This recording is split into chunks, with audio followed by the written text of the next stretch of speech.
Bonjour, je me présente, je suis Maxime Chalifou, je suis ingénieur pour la firme Aviso Expert Conseil et on a été mandaté par la municipalité de Sainte-Sophie-les-Brares pour faire les plans et devis pour un projet là, d'igloo aqueduc que je vais vous présenter aujourd'hui. Donc, je vais vous partager mon écran. J'ai une petite présentation d'une vingtaine de minutes à vous faire. Donc, je vous partage ça à l'instant. Donc, bienvenue à la séance d'information. Le projet consiste au remplacement des conduites, la reconstruction de la chaussée là, de diverses rues. Je vais vous montrer là, un petit peu plus tard où se situe le chantier, où, quand, comment, pourquoi. Le déroulement de la rencontre, bon, ben, un petit mot bienvenue qu'on vient de faire. On va vous montrer la localisation des travaux, on va vous décrire les travaux. On va vous montrer la gestion de la circulation et l'accès à vos propriétés. On va vous parler du calendrier des travaux, les services municipaux, comment vont se dérouler les communications. Habituellement, on fait une période de questions. Cette fois-ci, on vous encourage à envoyer vos questions directement à la municipalité. Elles pourront être répondues par la suite. Et ensuite, on fera la rencontre sera terminée. Donc, qui fait partie de ce projet? Bien évidemment, la municipalité de Sainte-Sophie fait partie du projet, qui sera votre interlocuteur s'il y a des questionnements avant le début des travaux. Aviso Expert Conseil est la firme qui a fait la conception, donc qui a fait les plans et devis. Aviso ne fera pas la surveillance de chantier, étant donné que le ministère des Transports est impliqué. Une autre firme va être mandatée pour la surveillance. Et l'entrepreneur là, va être sélectionné bientôt. L'appel d'offres pour les entrepreneurs va démarrer vraiment sous peu là, dans la semaine, là, la semaine du 12 avril. Donc, les objectifs de notre présentation que je vous fais aujourd'hui, c'est vous informer des travaux qui sont à venir. C'est aussi d'établir un lien de communication entre les divers intervenants puis vous, les citoyens. C'est pas unidirectionnel, c'est pas nous qui vous donnons l'information. Vous avez aussi de l'information à nous donner. C'est super important. Tout ça dans le but de cibler puis de réduire les irritants qui vont être occasionnés par les travaux. On ne se le cachera pas. On va vous montrer l'ampleur des travaux tantôt, mais c'est des travaux d'envergure pour la taille de la municipalité, la taille du village. Donc, le quotidien des citoyens va être perturbé et votre milieu de vie aussi va l'être, pour toutes sortes de raisons qu'on va vous discuter un petit peu plus tard. Donc, la localisation des travaux, on voit là que Laurent Saint-Antoine est refait sur vraiment une bonne longueur. Dans le fond, c'est à partir du chemin d'accès pour les étangs là, de la municipalité, les étangs sanitaires, puis on descend vraiment là, passer la route Paquin. La route Paquin, elle est refaite là, sur sa première partie. De même que la rue Brunel était ici au complet et la rue Saint-Pierre, jusqu'à à peu près là, la fin du secteur urbanisé, va être refaite. Et il y a une servitude ici. La servitude, c'est parce qu'il y a un égout sanitaire qui passe ici dans le champ, donc cet égout-là va être refait aussi. Le projet consiste au remplacement des réseaux d'aqueducs sanitaires et pluviales. Donc, les 3 services vont être installés en neuf dans le projet. Ensuite, il va y avoir la réfection de la chaussée des lieux, donc une nouvelle fondation de rue, les lieux, le gazon, tout ça va être refait suite aux travaux. Donc, tout ce qui est la réparation après les travaux. Il va y avoir un embellissement d'intersection de Saint-Pierre-Saint-Antoine. Donc, ça, on parle de trottoirs en pavé, des choses comme ça à l'intersection. Donc, on essaie d'amener un milieu de vie qui est plus joli là, à cet endroit-là, qui est l'intersection un peu plus punché là, du village, on peut dire. Les entrées du village vont être aménagées aussi. Donc, on parle là, soit de plantation, soit de en quelque sorte là, réduire la largeur de la chaussée ou réduire visuellement la largeur, ce qui va faire que les automobilistes vont être portés à ralentir. Donc, ça, c'est des choses qui sont prévues. Donc, il y a normalement d'avoir un accroissement de la sécurité suite aux travaux. Et bien sûr, on refait tout le pavage en neuf, les trottoirs en neuf, sur toutes les rues, les bordures en neuf aussi. les entrées citoyennes, puis l'engazonnement, tout ça. Donc, tout est remis vraiment là, le plus près de l'état initial qui était avant les travaux sur vos terrains, puis vraiment la rue, elle, va être neuve. Donc, description des travaux, je commence toujours par parler un peu s'il y a du dynamitage, du cassage de roc requis. On n'en voit pas dans l'étude géotechnique, donc ça ne devrait pas arriver, mais je préfère vous rassurer des fois que ça arriverait. Donc, c'est possible, c'est toujours une possibilité qu'il y en ait. Si jamais du dynamitage est effectué dans le cadre du projet, ce qui serait surprenant encore une fois, mais je préfère en parler. Il y a une inspection de vidéo avant les travaux qui est faite. Donc, si jamais il y a une fissuration sur votre fondation de maison, ça va être détecté. Il y a des capteurs sismiques qui sont installés pour vérifier la vitesse des ondes sismiques. Tout ça est normé, donc c'est pas dangereux. S'il y a des dommages aux maisons ou autres, il faut aviser la municipalité vraiment rapidement, mais par expérience, c'est vraiment arrivé rarement là, que ça arrive qu'il y a des dommages aux résidents. La description des travaux, pour l'aqueduc, qu'est-ce qui est de l'aqueduc? Il va y avoir un réseau d'alimentation temporaire. Quand on va venir enlever le réseau existant qui est dans le village, il va y avoir un réseau qui va être par terre, si vous voulez, là, finalement, qui va passer probablement là, à travers vos entrées et tout ça, qui va être installé. C'est important de ne pas stationner là-dessus. Le réseau temporaire, il vient se connecter là, sur une sortie extérieure, là, normalement, pour mettre de la pression dans votre résidence. L'allocation de votre entrée de service là, va être identifiée aux coordonnées. C'est possible que vous ayez des questions là-dessus par l'entrepreneur ou un représentant de la municipalité. La conduite de branchement va être en cuivre ou en PEX. Le PEX, c'est du bleu, 904 ⁇ c'est une conduite bleue, si vous voulez, là, de plastique. Et dans le fond, une fois les travaux terminés, tout le réseau est reconnecté, puis tout redevient fonctionnel comme c'était avant les travaux. Donc ici, je voulais vous montrer un peu, là, le réseau était fait comment. Donc, on vient remplacer vraiment la conduite principale qui est dans la rue. Donc, celle-ci va être neuve. Et on vient remplacer l'entrée de service. Vous voyez là, la conduite bleue, ça, c'est une conduite de résidence. Et on vient la remplacer jusqu'au bonhomme à l'eau. Le bonhomme à l'eau est sur l'emprise, c'est-à-dire à la limite entre vos terrains à vous, les terrains citoyens, puis le terrain de la rue, si vous voulez, donc le terrain de la municipalité ou du ministère des Transports. Donc, tout ça va être changé. C'est à noter que la partie de l'emprise ou du bonhomme à l'eau jusqu'à votre résidence ne sera pas changée pendant les travaux. Donc, si vous désirez faire changer ce segment-là, il va falloir que ce soit vraiment fait après les travaux. C'est très important.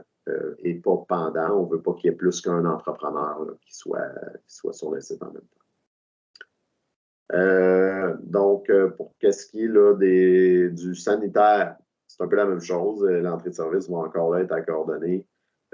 C'est des conduits de branchement en PVC, là, du PVC blanc.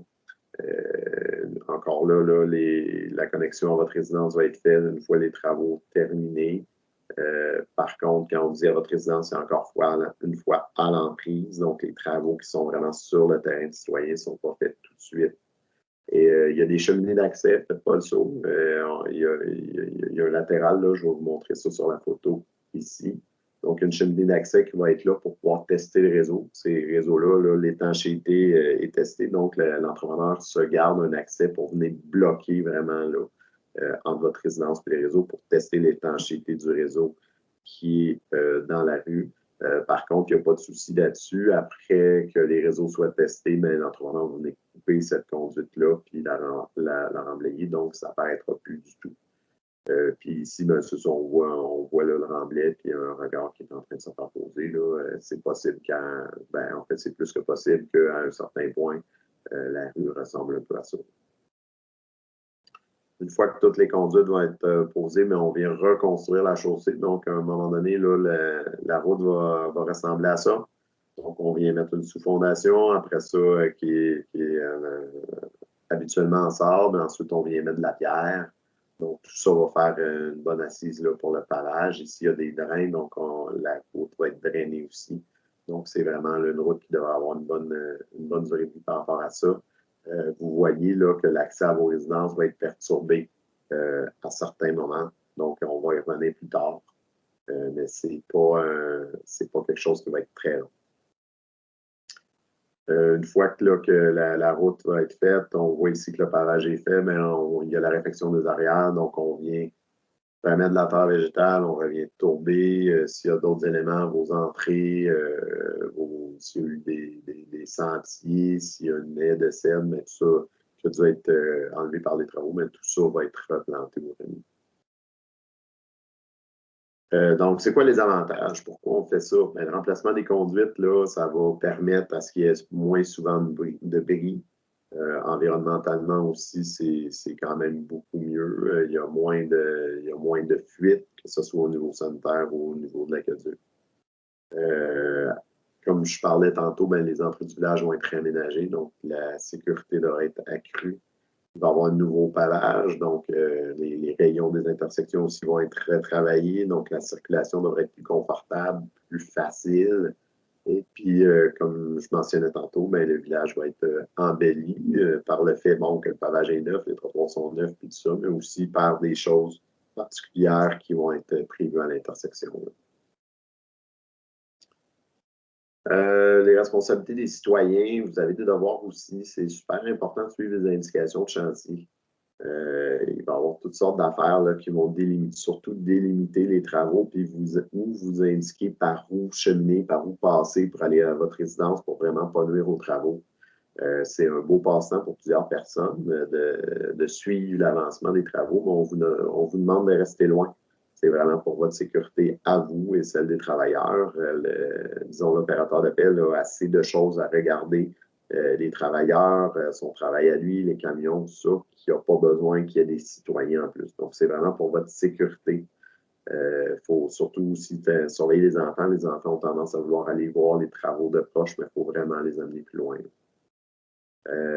Un autre devoir, c'est la communication. Il faut nous faire part de toutes questions, commentaires, plaintes. Dès qu'il y a quelque chose, ça ne sert à rien de rester de votre côté puis d'être fâché. Il n'y a rien qui va se passer. Donc, il faut vraiment aller vers les bonnes personnes. Donc, aviser soit le surveillant de chantier, soit la municipalité. Je vous déconseille de juste accrocher un travailleur sur le chantier. Ces travailleurs-là, ce n'est pas leur responsabilité de gérer ces genres de sujets-là. C'est possible aussi en faisant ça. On a vécu ça dans d'autres chantiers déjà, que le message ne rentre tout simplement pas. Donc, c'est très important, surveillant de chantier, municipalité ou vraiment le chef de chantier, quand son nom vous est communiqué plus tard. Mais pour l'instant, tenez-vous-en au surveillant. Il va être nécessaire aussi d'aviser la municipalité si vous déménagez, si vous avez des livraisons spéciales, si vous avez des transports, si vous avez une personne à mobilité réduite, une personne qui a des problèmes de santé, bref, tout ce qui peut être mis à profit pour les travaux. Là, donc, tout ce qui peut vraiment vous poser problème pendant les travaux. C'est important d'en parler dès maintenant pour qu'on prenne des actions pour planifier les choses qu'on peut faire pour limiter vraiment, disons pas les dégâts, mais les désagréments qui sont causés par les travaux. Donc, l'impact pour les citoyens, ben, il va y avoir des détours pendant les travaux. C'est sûr qu'au nombre de rues qu'on fait, je ne peux pas toutes vous les présenter aujourd'hui. Ces communications-là vont vous être données un petit peu plus tard. Mais c'est sûr que votre quotidien va être perturbé par ça. Il va y avoir des communications par la municipalité vous indiquant quelles rues vont être bloquées quand. Par contre, c'est ça, il va y avoir aussi, vu que les rues vont être bloquées, il va y avoir des contraintes d'accès à votre propriété. C'est environ 2 jours que vous n'aurez pas accès à votre entrée. C'est pas pendant toute la durée des travaux. Donc, c'est des panneaux, là, comme vous voyez ici, là, de circulation locale seulement qui vont être installés. Puis parfois, bien, il y aura juste un côté par lequel vous pourrez accéder à votre rue, là, soit d'un côté, soit de l'autre. Pour les gens qui sont dans des cul-de-sac, il y a des choses qui vont être prévues à ce moment-là, des stationnements ou des endroits où vous pourrez aller là, pour vraiment mettre votre voiture en sécurité, qui va être prévu là, pour ne pas vous ayez aussi à vous stationner trop loin. Pendant les travaux, ben, il va y avoir de la poussière. C'est un chantier, c'est sûr qu'il va y avoir de la poussière. L'entrepreneur doit contrôler la poussière le plus possible. Par contre, c'est impossible qu'il n'y en ait pas du tout. Donc ça, c'est sûr que c'est inévitable. Il va y avoir de la vibration là aussi là, pendant la compaction des matériaux, la compaction de la chaussée, pendant le pavage, tout ça. Donc, même ça se peut des fois qu'il y ait de la vaisselle qui shake un peu dans les armoires. Si ça vient trop grave, n'hésitez pas à aller voir le surveillant de chantier. Il va y avoir des excavations sur votre terrain pour accorder vos services qu'on a vu tantôt. Le bonhomme à eau, ben, pour le creuser, il faut aller creuser un peu sur votre terrain. On n'a pas le choix. Tout ça est réparé après les travaux. Les transports scolaires, les numéros, tout ce qui est urgence, les services de poubelle, tout ça est avisé et coordonné par la municipalité. Vous n'avez pas besoin de le faire. Donc, c'est ça. Comme je disais tantôt, ben, il y a plusieurs détours vraiment à prévoir durant les travaux. On ne les énumère pas tous ici là, parce qu'il va y avoir plusieurs phases, disons, de signalisation. Cependant, on vous demande d'être patient, deux, de vraiment vous tenir au courant là, des rues quand les rues sont bloquées.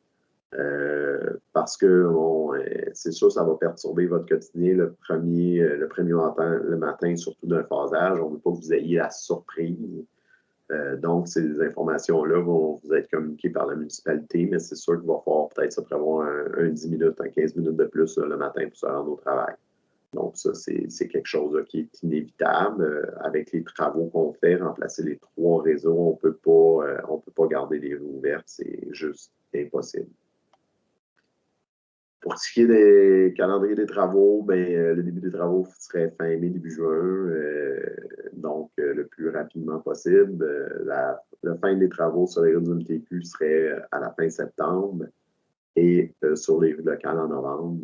Tout va être à confirmer, évidemment, avec l'entrepreneur qui va être retenu pour les travaux, qui pourra avoir un échéancier beaucoup plus précis que ça et qui vous sera communiqué quand l'entrepreneur sera sélectionné. Pour ce qui est des services municipaux, la collecte des ordures, le recyclage, le compost, il y en a, tout ça reste en fonction. Si jamais votre bac ne peut pas être mis au chemin parce qu'il y a des travaux devant, l'entrepreneur va prendre votre bac et l'amener plus loin pour que le service perdure pendant les travaux. Ce qu'on vous demanderait, c'est vraiment de bien identifier votre bac là, pour pas qu'il y ait de mélange avec ceux de vos voisins. Donc, ça, c'est un devoir que vous avez avant que les travaux débutent. Le service de police, sécurité incendie, tout fonctionne encore. Ils sont avisés d'où les travaux sont rendus. Les services postaux aussi.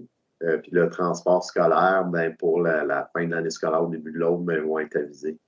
Donc, ça se peut que les routes du transport scolaire soient perturbées pendant le temps des travaux.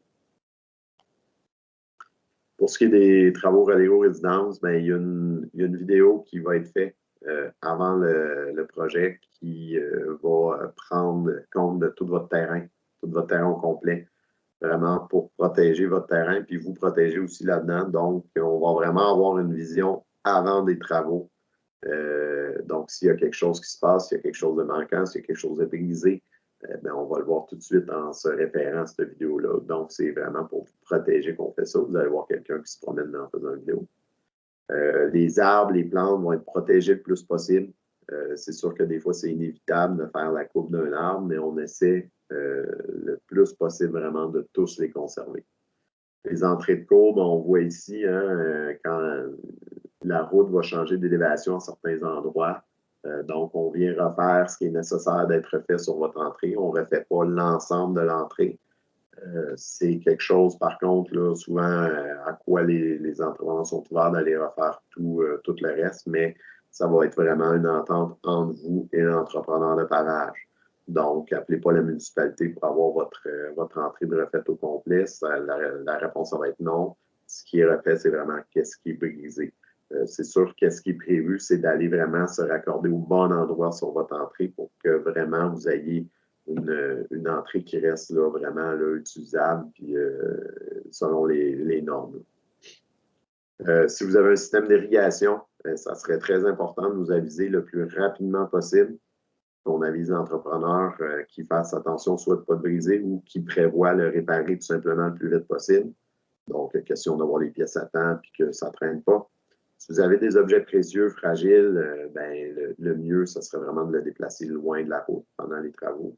Si ce n'est pas possible, de voir s'il n'y a pas quelque chose qui peut être fait pour les protéger. Vous pouvez regarder avec la municipalité aussi qu'est-ce qui peut être fait à ce niveau-là. Et c'est sûr que, comme je disais tantôt, les entrées de service sont refaites vraiment jusqu'à l'emprise. Donc, ce qui est du reste à la longueur de l'entrée, ça va être fait plus tard. Donc, l'entrepreneur, il a le mandat d'effectuer les raccordements de votre entrée à une nouvelle route. Il devient responsable aussi des déblais. Donc, si vous voulez du remblai dans votre résidence, vous pouvez donner votre nom à la municipalité, mais c'est vraiment l'entrepreneur qui est responsable. Donc, c'est lui qui va décider où vont les matériaux d'excavation de surplus. Donc, c'est pas la ville qui décide ça. Là. Donc, faut pas vous plaindre à la municipalité si jamais vous avez, pour X raison, vous n'avez pas de matériaux. Dans le fond, s'il y a des matériaux contaminés, ils vont être soit laissés à la place, soit acheminés à un site privé à cet effet-là. Donc, ça, il n'y a pas de souci là-dessus. Pour les communications, il y a toujours le site Internet de la ville. Il va y avoir des prospectus qui vont être faits, qui vont être envoyés au porte-à-porte pendant les travaux. Il va peut-être même avoir quelqu'un qui va sonner à votre porte, qui va vous parler. Donc, ça, c'est quelque chose qui va être prévu avant le début des travaux par l'entrepreneur. Puis, vous pouvez aussi aller voir le surveillant de chantier pendant les travaux ou faire une communication à la municipalité. Donc, c'est très important, c'est pas gêné, comme je disais plus tôt. Pour les contacts, j'ai mis les contacts ici, le numéro de téléphone de la municipalité. Présentement, habituellement, j'ajoute ici les heures d'ouverture pour que vous vous présentiez directement. Mais allez voir sur le site Internet de la municipalité pour les méthodes de communication. Donc, c'est ça, vu la COVID, c'est plus aussi facile qu'avant d'avoir un contact. Communication pendant les travaux. La première communication, c'est vraiment la signalisation de chantier. Hein. Pour le réseau temporaire d'eau potable, ça va être aussi à l'entrepreneur. Vous allez avoir un numéro 24 heures qui va vous communiquer. Si jamais vous manquez d'eau, si vous voyez une fuite, si jamais il y a n'importe quoi, si la signalisation est tombée par terre parce qu'il y a un trop gros vent et vous voyez que c'est dangereux, n'hésitez pas à appeler tout de suite. Et il reste le surveillant de chantier à qui aller parler, comme je disais plus tôt. Donc, un petit mot de la fin. La coopération de chacun est nécessaire pour que le projet soit un succès. Donc, c'est vraiment là, on vous demande de nous, je le répète, on vous demande de nous donner des informations le plus possible, vraiment pour prévenir tous les problèmes là, qui vont survenir pendant les travaux. Et gênez-vous pas pour envoyer vos questions à la municipalité. C'est vraiment important, c'est des informations qu'on a besoin. Donc, tout ça pour dire, là, en terminant, je suis bien content là, de vous avoir parlé de ce projet-là. J'espère que tout va très bien aller. Je ne serai pas présent, moi, pendant l'exécution des travaux. Un autre ingénieur sera là. Mais je vous souhaite un bel été, même si c'est un été dans les travaux, pour vraiment avoir l'année prochaine un très beau village là, qui est tout refait et qui est plus sécuritaire. Merci beaucoup et je vous souhaite une bonne journée.